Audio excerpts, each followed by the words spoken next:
Hello, I'm Eleni Meletiadou. I'm a course director at the Hilton School of Business and Law. Thank you for your invitation. I'm delighted even presenting in this way, that is sending you my video presentation. I'm delighted that I'm joining again London Med's PGR Student Staff Research Conference. Topic so timely, small steps matter, research towards a better world. And today I'm going to talk about the minoritized voices of international female students living in transnational families in the post-COVID-19 era that we are currently living in. So my main aim is to make their voices heard.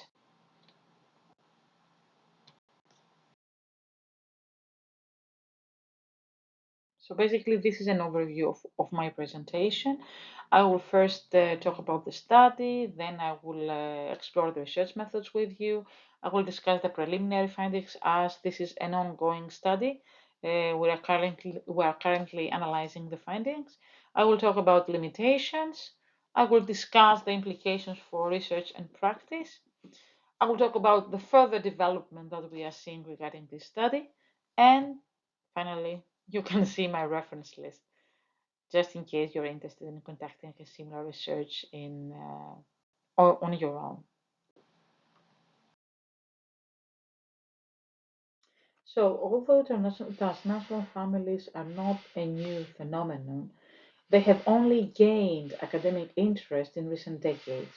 So basically, transnational families reflect critical social, economic, and political aspects of globalization, separate from but still linked to the concept of migrant families. So there's a shift from families to transnational families, and this can be seen as a reconceptualization of migration as an uprooting life event to the idea that migrants maintain ties to their home societies in many ways.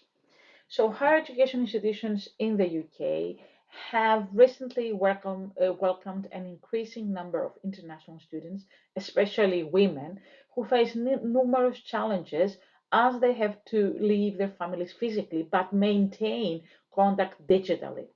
So things became even worse during the COVID-19 pandemic, and these women are still trying to cope with the challenges and the impact of the pandemic on themselves, but also on their families.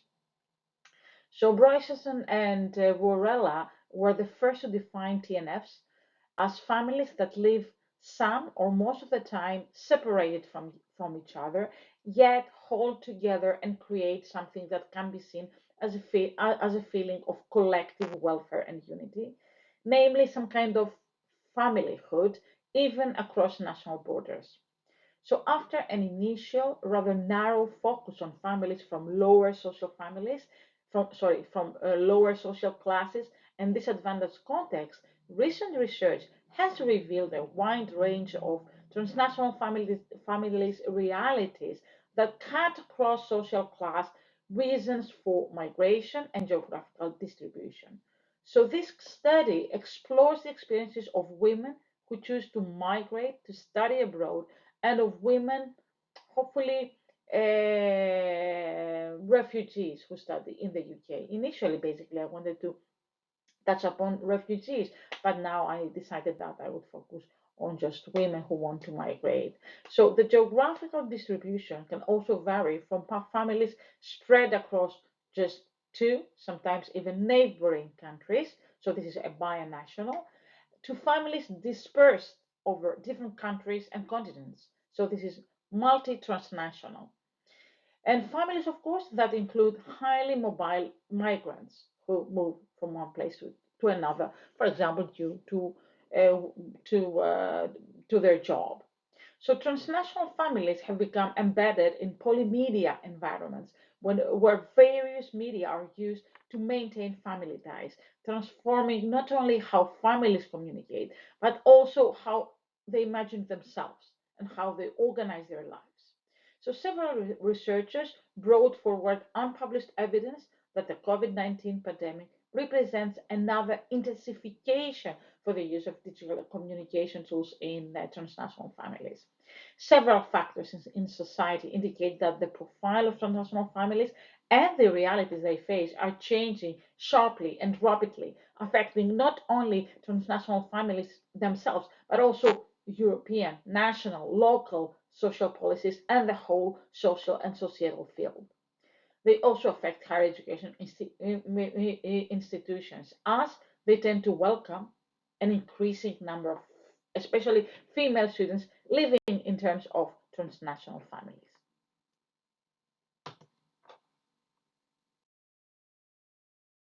So the current study therefore aimed to address the following research questions. What are the experiences of female international students living in transnational families during and after the pandemic? Which are the barriers female international students living in transnational families face in the post-COVID-19 era as they try to balance their caring responsibilities and their studies? And how can higher education institutions support female international students living in transnational families? Basically, this study used a mixed methods approach. We used semi-structured interviews. Data were collected from 38 female international students in TNFs. Six universities in the UK and three in Europe were involved. We used lengthy semi-structured online interviews, as we said, and of course, and also online surveys. The overall aim was to explore their experiences and possible barriers they faced, and hopefully unravel how higher education institutions can support the international students living in transnational families, especially when they have to care for vulnerable members and maintain their contact with their families when studying abroad at the same time. So thematic analysis was used to analyze the qualitative findings of the study. We also used descriptive statistics to analyze thematic analysis for the qualitative findings, descriptive statistics for the quantitative findings of the project. Also, implications of the findings will be discussed today, but also later on as we analyze all the data. The aim is to discuss, is to unveil the gender challenges that female international students who live in transnational families faced in higher education in the post-COVID-19 era. Let me also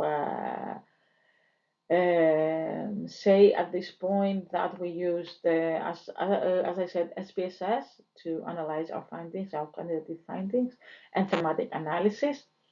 And also our sampling was snowball, okay, just contacts that brought us more contacts.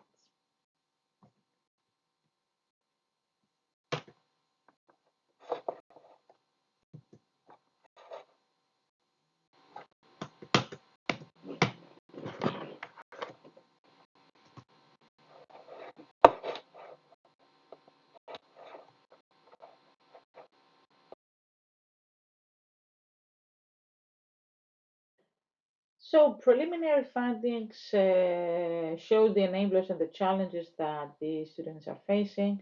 So they talked about supportive lecturers who know the kind of barriers they have, the kind of challenges they are facing.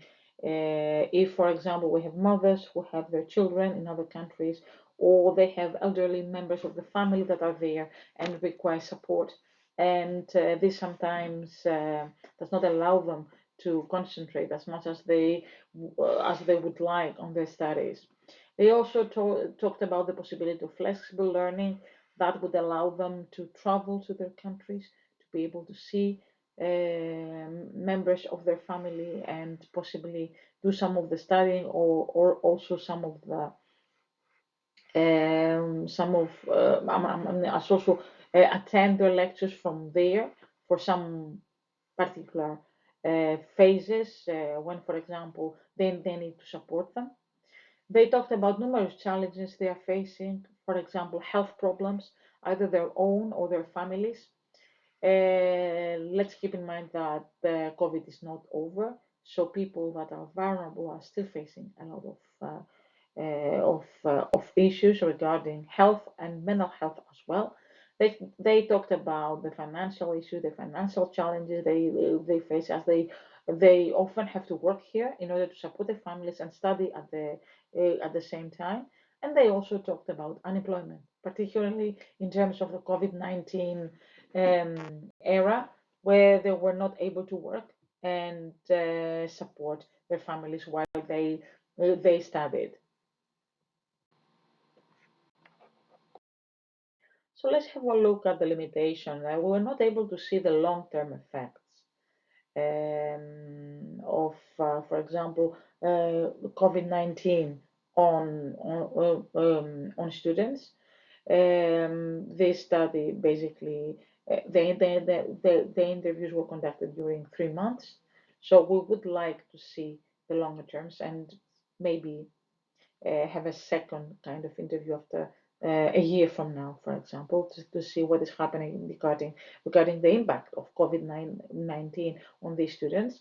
We would also like to see male students. Okay, we are talking about female students because okay, I focus on gender equality. So yes, women are my priority, but I would like to see what is happening with male students coming from transnational families and how they compare to female students. I would also like to have a look at race, at the issue of race, and how and what is the intersection of being a migrant and being, for example, black or Asian or whatever on these students' experiences and the challenges they are facing. And of course, I would like to see more universities involved. Okay, let me now talk about the implications that this study has for research and practice. So, international students experience the pandemic transnationally and face increased challenges. The further they live, more the challenges that they face because it was even harder for them to travel there. For example, Asian students. Also, all these heighten their reliance on support from transnational families. So they turn to their families and they spend a lot of time communicating with them via the internet, of course. Also, what we discovered is that they generate generated anxieties, okay, about their future career and mobilities. What exactly they would do if whether they would stay in the UK or go back home. How often they had to travel just to support the members of the family there. So what we see here is that transnational theories go into some kind of conversation with international student mobility literature, and we use that to better understand international students' lived experience in the UK during a pandemic, but also after the pandemic. So basically, the interviews were conducted after the pandemic, but we did explore what happened during the pandemic and what kind of differences there were from their lives now after the pandemic. Let me tell you that one final thing was that the transnational pandemic experience was overshadowed by growing fears, concerns about their transnational futures. For example, the long-term mobility. Okay, you see what is happening now with students and whether they will be able to study here in the UK, about immigration, but also about their career prospects here in the UK, but also back in their families. So moving on to the discussion and the further development, we can see that despite UK's heavy role in recruiting international students as desirable immigrants, since they bring income, the uncertain migration regulations and policies remain a critical factor as students deal with the consequences of interrupted mobility due to the pandemic. So the altered migratory trajectories of international students will inevitably have a trickle-down effect on institutions and nations reliant on international students to fill economic but also labor needs. And this is the case of the UK, of course. There is an urgent need for further studies on the long-term impacts of the pandemic and the post-study futures of international students. From a practical point of view, what I tried to do was to highlight the urgent need to support international students in their negotiation of their transnational futures. So basically, this project reveals the challenges, for example, academic, personal, digital, and professional, Let me tell you that this project is ongoing right now. That these female students face when they need to find a balance between caring responsibilities and academic performance. So this research project offers some recommendations for senior leadership teams, policymakers, educators, academics, and stakeholders on how they can support these students and facilitate their communication with families. As we analyze more of the data, of course, we will be able to provide more recommendations. It also indicates that we need to take small steps in order to prepare higher education institutions for the effective management of future crises, such as the COVID-19 pandemic, as higher education institutions need to cater for their students and their families' well-being, but also for their mental health. So hopefully this study will significantly advance the current state of research on female international students living in transnational families.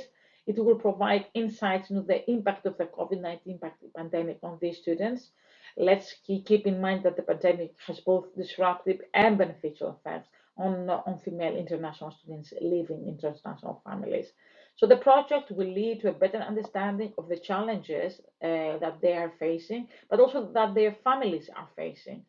It will facilitate a better understanding of international female students living in international families, their characteristics, but also it will lead to an increased representation of transnational families in development planning and strategic documents in countries of origin, transit, and destination, as well as at different levels of government, and to a recognition of transnational families in their own right in political, public, and academic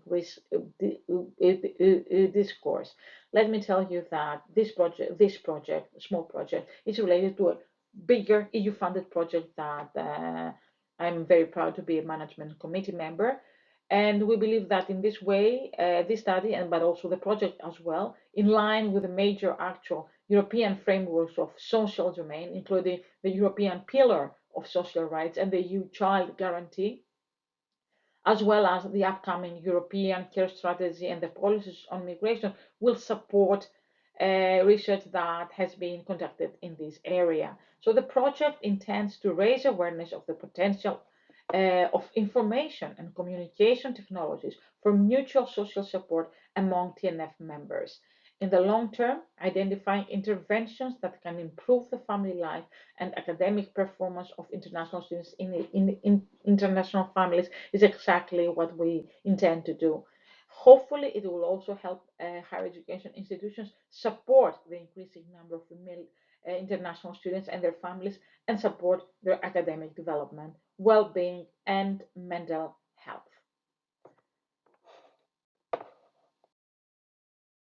Okay, at this point, I would like to thank you for your attention. I'll be happy to answer any questions that you might have since I'm not physically here. Please don't hesitate to contact me. Thank you so much.